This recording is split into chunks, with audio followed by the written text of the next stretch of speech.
మీ business ఏదైనా మీ ఊర్లో promotion చేయాలంటే అది సుమన్ టీవీతోనే సాధ్యం. ఇప్పుడే సంప్రదించండి. మల్లారం డ్యామ్ దగ్గర వెంకటేశ్వర స్వామి సన్నిధిలో ఉన్నాం. ఇక్కడ స్వామివారి యొక్క మహిమ, ఇక్కడ స్వామివారు వెలిసినది 14వ శతాబ్దంలో ఇక్కడ ఈ గుడి కట్టించడం జరిగింది.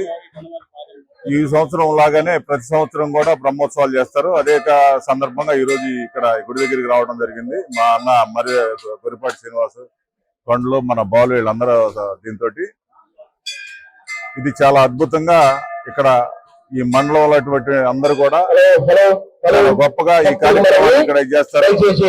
మనకి తిరుపతి గొప్ప ప్రసిద్ధిగాంచినటువంటి గుళ్ళల్లో ఎలా అయితే ఇదో ఈ గుడి కూడా ఇక్కడ అంత ఫేమస్ గా మన వాళ్ళంతా భక్తులంతా కూడా వచ్చి స్వామివారిని దర్శనం చేసుకుంటారు. ఇది రావటం ఇక్కడికి మేము అదృష్టంగా భావిస్తున్నాం. ఈ గుడి కమిటీ వారికి ఎంత అద్భుతంగా చేసినందుకు వీళ్ళకి మరోసారి ధన్యవాదాలు తెలుపుతూ భక్తులందరికి కూడా మంచి ఆరోగ్యం, అష్టైశ్వర్యాలు కల్పించాలని వెంకటేశ్వర స్వామిని సన్నిధిని కోరుకోవడం జరుగుతుంది. ఓం నమో వెంకటేశాయ నమః.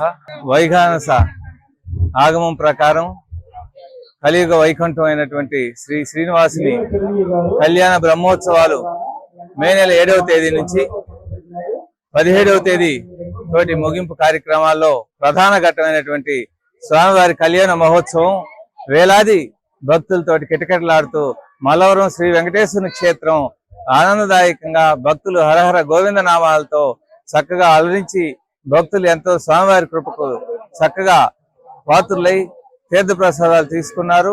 అలాగే ఈరోజు వచ్చిన వేలాదిగా జిల్లా నుంచి వచ్చినటువంటి భక్తులందరికీ కూడా ప్రతి ఒక్కరికి కూడా మా మల్లవరం గ్రామం నుంచి అన్ని సామాజిక వర్గాల వారీగా ఈ అన్న సంతర్పణ కార్యక్రమం ఏర్పాటు చేయమైంది. మేము ప్రత్యేకంగా సకల భక్తులకు కూడా సుమారుగా 10,000 మందికి అన్నదాన కార్యక్రమాన్ని నిర్విఘ్నంగా నిర్వహించాం. ప్రతి మా యువత తరఫున రసన గాని మజ్జిగ గాని ఎక్కడా కూడా వచ్చిన భక్తులు అసౌకర్యం కలగకుండా చక్కగా మా కళ్యాణ మహోత్సవం, స్వామివారి బ్రహ్మోత్సవాలు ఘనంగా జరిగినాయి. మేము ఈ రోజు సాయంత్రం 4 గంటలకి రథోత్సవం జరగబోతా ఉంది. భక్తులందరూ కూడా రథోత్సవం కోసం వేచి ఉన్నారు. అలాగే 17వ తేదీ చక్ర స్నానం తోటి సాయంత్రం ఏకాంత సేవతోటి ముగింపు కార్యక్రమం జరుగుతుంది. శ్రీ వెంకటేశ్వరుని కృపకు పాత్రలు కావాల్సిందిగా కోరుచూ ఉన్నాం. మల్లవరం వెంకటేశ్వర స్వామి తిరునాళ్ళ సందర్భంగా ఇక్కడికి రావడం జరిగింది. ఈ గుడి ప్రసిద్ధి చెందిన గుడి. ఎందుకంటే 14వ శతాబ్దం నుంచి ఈ యొక్క వెంకటేశ్వర స్వామి ఇక్కడ పాదం మోపాడని చెప్పి ఒక నానుడి.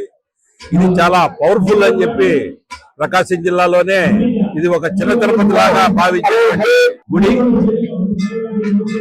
అటువంటి గుడికి ఈ రోజు తిరునాళ్ళ సందర్భంగా మేమందరం రావటం కూడా, నేను, సోములన్న, అలాగే బాలు గాని మిగతా నా సోదరులందరూ కూడా ఇక్కడికి రావడం అనేది మా పూర్వజన్మ సుకృతం అని చెప్పి మేమందరం కలుస్తున్నాం. నిజంగా చాలా అదృష్టం. ఈ రోజు ఇదే విధంగా ఈ గ్రామ ప్రజలందరూ కూడా, ప్రకాశం జిల్లా ప్రజలందరూ కూడా సుఖ సంతోషాలతో ఆ వెంకటేశ్వర స్వామి దయ వల్ల అందరూ ఉండాలని చెప్పి మనస్ఫూర్తిగా కోరుకుంటున్నాం.